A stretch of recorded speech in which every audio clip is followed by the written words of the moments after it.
the Houston Fishing Show. And got all kind of colors to choose from. In the front, okay. Yes, it comes with the front pouch. Okay. You can put your phone.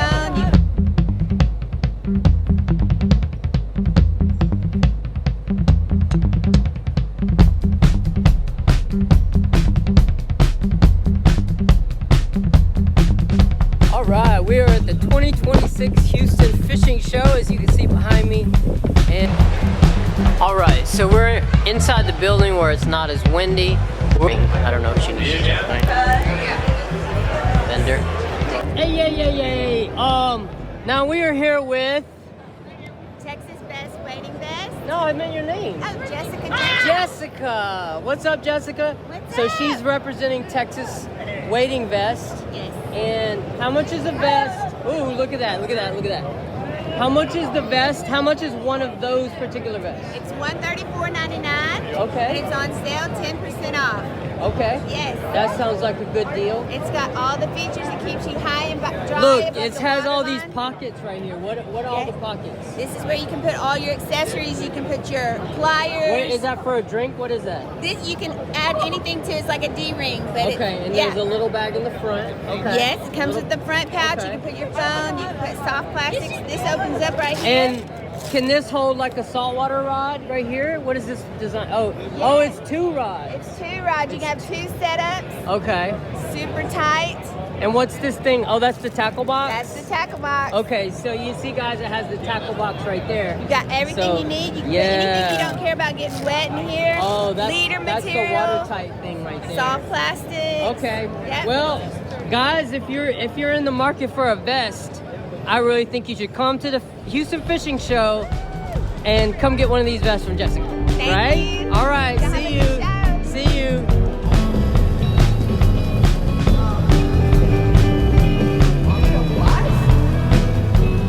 We got GGAngler together with Jenny. GG and Jenny, the fishing couple. They like to catch, she wants to catch a bass, I believe. Yes, I like catching bass. And he caught a snook, and I'm so jealous of the snook, man. That was a feel good for you, but a feel bad for me, because I haven't even caught a jack. I have never even seen a jack or a tarpon in my life. And you're catching all 3 of those species. So man, yeah, we bumped into GGAnglers. It was so grateful, man. Your videos are awesome, especially Vlogmas, because I know that must have taken hundreds of hours of editing. Hundreds of hours of editing to do that. So thank you so much for talking with us, Fish Camp here today at the Houston Fishing Show. And thank you so much, GG, for being a good fisherman and looking out for the other fish. All right, we are at the Hogie booth. They got 8 packs for $1. If you like fishing, I don't know what you're doing. Come over here to this booth and get some of these. I'm telling you, they got all kind of colors to choose from. I have actually tried some of these, some of that color right there, and it worked. They got like black and chartreuse, some type of peach color right here. That's nice right there. That's gonna catch fish. Fishermen, are you tired of getting tangled? Then listen to this good advice from Captain Jim West. Reel. I get people to come in and hop in the boat. That's the first thing I look at what they're using, and I look to see if they have line on that reel. It don't cost hardly anything, $10, to go get line and re-spool. Fishing Galveston is where I fish. It's so important to get distance on your cast. And if you don't have that spool filled to the top, I mean full, you can't get the distance on the cast that you can when it's full. And I can't stress how important it is to be able to do that. You got line that's on there from last year. Now, I'm old school. I use monofilament on my bait casters, and I use braid for my spinning reels. My spinning reels are for customers, and the reason I don't use braid on my bait casters is because sometimes I have to furnish them. And a lot of times, if I have to furnish a bait caster, guys will just destroy it. They just backlash, and the braid is hard to get out. you almost have to cut it out each and every time. The one thing about when you don't have a reel that's full of line, not getting the distance is an issue, big time. You're gonna get less bites, catch less fish when you get less bites. If you can't make now I'm an artificial guy, I'm not a live bait guy. Using bait, you generally are, maybe using a poppet cork, you do have a lot of weight on there. But if you're using an artificial, throwing a top water is one thing, but throwing a tail where I like an 1/8 ounce primarily. I'll throw quarters only on occasions when I'm fishing deep water. But I wade fish a lot, and I'll even throw a 1/16 ounce. So if your reels aren't tuned in, if you don't have fresh line on there, you're not gonna get the distance on your cast. And it makes a big difference. Also, if you got memory in your line from the year before, not on braid, but a monofilament, that makes a big difference also. You're not gonna get the distance on your cast. And I can't stress how important it is to spend $10 on a spool of line to put on your $500 rod and reel. And it don't take much time at all. I had a guy in a boat the other day, well it was yesterday actually, and he's got twist coming in his line. He's like, what's going on with my line? I've got it, he's messed up, he had a backlash, and he's throwing an old bantam.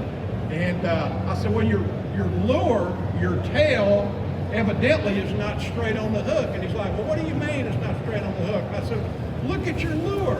Your lure has a little bend in it, so it's twisting coming through the water. So he goes, well, what am I gonna do about it? I said, we'll get back in the boat.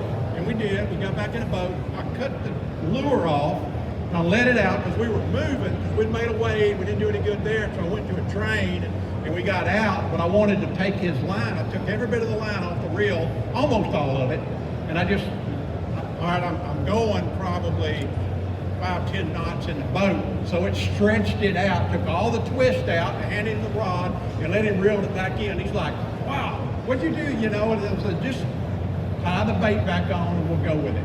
And it did, it worked. It was perfect.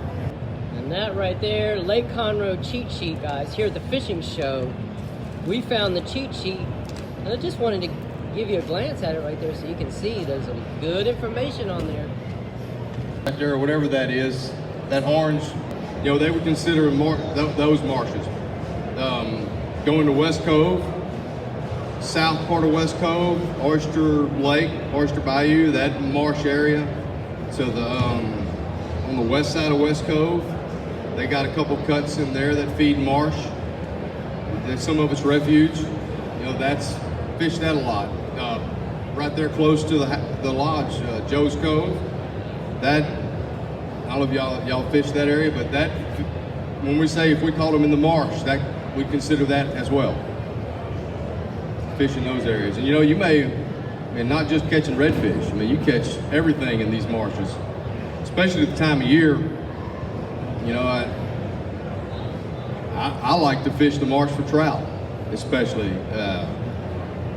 You know, you can catch them year round. I mean, the best times to catch them is coming up, starting now, and I would say late October, November. But you can catch them year round in these marshes, and I would live shrimp. You know, it depends on how or where you're fishing. Like if I'm fishing the marsh and they got a bayou, I'll usually start at the mouth of that bayou, where I can, on my longest cast, I can reach to where I wanna fish. Say, it's hard to explain it, hard to talk about it, but you know, I'll ease in, anchor my boat, and before I get to, let's say, the sweet spot where the fish usually are, I like to, especially a spot like that, I like to get to where I'll make a few casts. I'm not quite on my sweet spot. I'm not quite to where I want it. I just the slower you ease in there, the better. The fish are obviously spooky, you know, any times, especially now with all the boat traffic. But you know, somebody like Trey right here. We talked about it day before yesterday. He'll sit the spot longer than most people will. He'll sit there and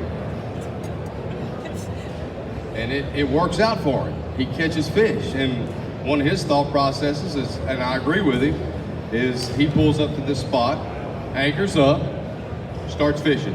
You know, and it's a spot on his GPS. He pulls up and gets on a certain mark where he knows we throw right here. You know, maybe here is where they usually catch them. He pulls up, and heck, he may sit there for an hour, if I'm right. He may sit there for an hour and catch 1 or 2 fish. And then all of a sudden, an hour and 15 minutes into it, got another one. And that thought process to that is, when you pull up to a spot where you know there's fish, is they're spooked. They're spooky. These fish, there's so much traffic and boat traffic out there, motors, troll motors. They sense that. They know it's there. So if you pull up, and like in his case, you give them time to settle back down. I mean, even the slightest troll motor pulling in there spooks fish. You see it all the time working birds. And you can be trolling up to a set of birds and they're gone before you can even get to them. And I'm a big believer in what I can't sit there for that long.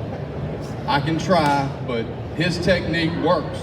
I've seen him come up to the dock on a day that a lot of people didn't catch much, and the reason he caught him because he had a bite going. I mean, he just sat there and ended up with a bunch of fish, is how it worked out.